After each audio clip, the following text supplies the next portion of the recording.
ஹாசினி ரோட்ல நடந்து போய்கிட்டு இருக்காங்க. அப்ப ஒரு லாரி மோதி ஹாசினி விழுந்துடுறாங்க அடிபட்டு. அக்கம் பக்கத்துல இருக்கவங்க எல்லாரும் கூடிடுறாங்க.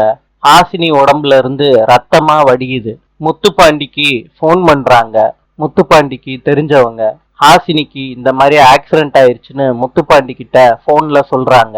நேரா ஆஸ்பத்திரிக்கு கூட்டிட்டு போறாங்க. ஆபரேஷன் தியேட்டர்ல ஹாசினிக்கு ஸ்டிச்சிங்லாம் போடுறாங்க, ட்ரீட்மெண்ட்லாம் பண்றாங்க. ஹாசினியோட அப்பா கிட்ட டாக்டர் சொல்றாங்க, ஹாசினிக்கு ரொம்ப பிளட் லாஸ் ஆயிருக்கு, பிளட் கொடுத்தாதான் காப்பாற்ற முடியுமா இல்லையான்னு சொல்ல முடியும்னு டாக்டர் ஹாசினியோட அப்பா கிட்ட சொல்றாங்க. ஹாசினியோட பிளட் குரூப் ஓ நெகட்டிவ் அப்படின்னு அவங்க அப்பா கிட்ட சொல்றாங்க. அத முத்துப்பாண்டி கேட்டுடுறாரு. என்னோட பிளட் குரூப்பும் ஓ நெகட்டிவ் தான் சொல்றாரு. என்கிட்ட இருந்து எவ்வளவு பிளட் வேணாலும் எடுத்துக்கோங்க சார், நான் கொடுக்க தயாரா இருக்கேன் சார் அப்படின்னு சொல்லிட்டு முத்துப்பாண்டி கிளம்புறாரு பிளட் கொடுக்கறதுக்கு.